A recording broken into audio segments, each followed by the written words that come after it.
장애인 문화복지신문 제312호 제16면입니다. 대한적십자사 경인의료재활센터병원 장애 아동 및 비장애 형제 대상 심리정서적 지원 나서 대한적십자사 경인의료재활센터병원 병원장 장용원 은 원내 장애 아동 및 장애가 있는 아동의 비장애 형제 자매의 심리적 안정을 지원하기 위해 2021 마음단단 프로젝트를 실시한다. 2021 마음단단 프로젝트는 장애인과 비장애 형제 자매의 힘찬 도약과 성장을 기원하는 의미로 미술, 놀이치료를 통하여 장애 아동에게는 감각 발달을 도모하고 비장애 형제에게는 장애에 대한 이해와 수용을 통해 장애인 가족 구성원으로서 관계 형성 등 정서적인 지원을 목적으로 계획되었다. 이번 프로그램은 국내 최초의 권역별 재활병원으로 지역사회 장애인 및 의료 소외계층 지원에 앞장서 온 대한적십자사 경인재활의료센터 병원과 보건복지부 인천광역시 지역사회 서비스 제공기관이자 심리상담 치료 전문기관인 비전 카운슬링 앤 코칭센터 센터장 이은영가 협력하여 운영한다. 프로그램은 가정별 주 1회 진행되며 현재 총 16가정이 참여하고 있다. 장애 아동의 장애 유형 및 비장애 형제의 연령, 성향 등을 분석하여 맞춤형으로 지원하고 부모 상담이 병행된다. 장용원 병원장은 이 프로그램을 통해 비장애 형제 자매들이 가지고 있던 외로움과 소외감 등 잠재적 스트레스를 해소하고 장애 아동이 아닌 스스로를 삶의 중심에 놓고 긍정적인 자기존중의 태도를 가짐으로써 장애 아동 가족 기능 향상 및 역량 강화에 도움이 되었으면 한다라고 밝혔다. 키토제니, 지체장애인이 날 기브러브 캠페인 참여. 올바른 식단을 연구하는 브랜드 키토제니 대표 신정균 는 11월 11일 지체장애인의 날을 맞이하여 미랄복지재단에서 진행하는 기브러브 나눔 캠페인에 비건 밀크티 아몬드 블랙티 5,600개를 기부했다고 금일 15일 밝혔다. 기브러브 캠페인은 코로나19 장기화로 타격을 입은 고용 취약계층의 자립 지원을 위한 기업사회공헌 캠페인으로 11월 11일부터 18일까지 총 7일간 기빙 플러스 가양역점에서 기브러브 나눔 공간을 마련하여 진행이 될 예정이다. 캠페인 동안 판매된 수익금은 장애인과 다문화인 등 고용 취약계층의 자립 지원을 도울 예정이다.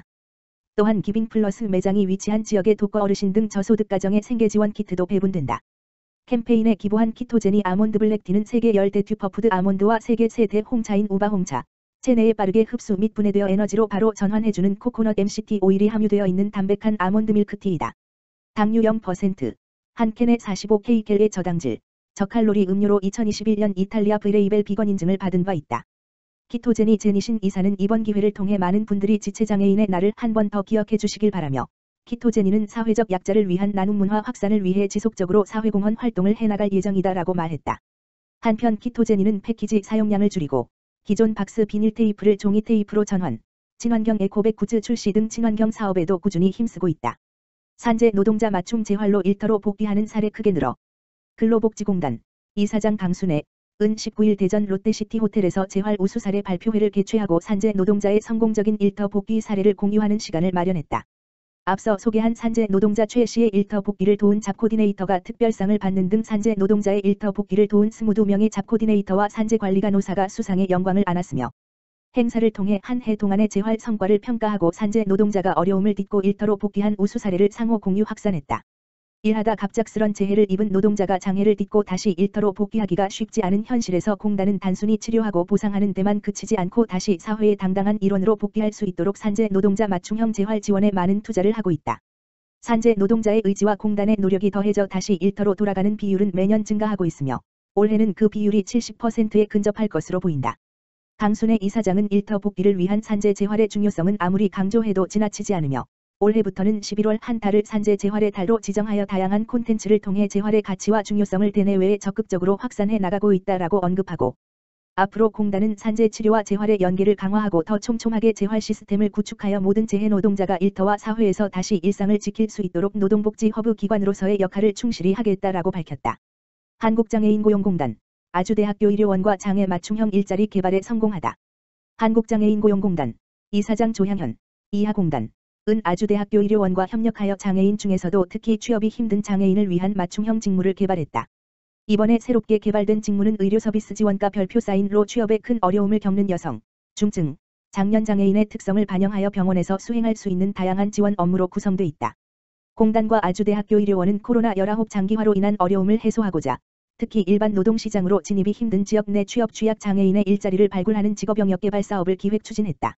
아주대학교 의료원과 공단이 협력하여 추진한 이번 장애인 일자리 창출 사업을 통해 올해만 취업 취약 장애인이 30명 이상 신규 채용되는 성과를 냈다. 특히 장애인의 강점 특성을 반영한 병원 일자리를 다양하게 창출하여 장애인은 새로운 일자리를 찾고 병원 이용 고객의 서비스 만족도는 향상되는 효과를 얻었다. 공단 조향현 이사장은 코로나19의 장기화로 고용시장이 어려운 상황이다. 특히 더 큰 어려움을 겪고 있는 장애인 일자리 창출에 적극적인 아주대학교 의료원 같은 병원이 있어 희망이 보인다며 장애인 고용을 통한 ESG 경영의 모범 사례로 앞으로도 많은 기업들이 참여할 수 있도록 노력하겠다고 밝혔다. 한국장애인고용공단 고용개발원, 근로지원인 양성 비대면 화상교육 운영. 한국장애인고용공단 고용개발원, 원장 김원아, 이하 고용개발원, 은 11월 17일부터 19일까지 3일간 제10차 근로지원인 양성 과정을 비대면 화상교육으로 실시하여 100여 명의 근로지원인을 양성한다. 이번 과정은 장애 감수성 향상, 발달장애의 이해와 의사소통, 근로지원인 서비스의 이해와 실제 사례를 중심으로 진행되며 발달장애인과 함께 일하는 근로지원인이 필수로 알아야 할 내용을 담고 있다. 교육은 발달장애인에게 서비스를 제공할 수 있는 근로지원인 양성을 목적으로 3일간 맞춤형 교육과정으로 운영된다.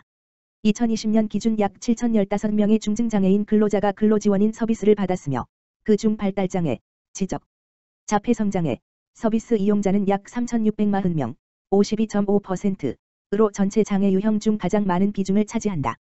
비대면 실시간 화상 강의로 교육을 진행하여 코로나-19 확산을 방지하고 어디서나 편리하게 교육을 수강할 수 있도록 돕는 등 교육생들의 편의를 고려하여 진행된다.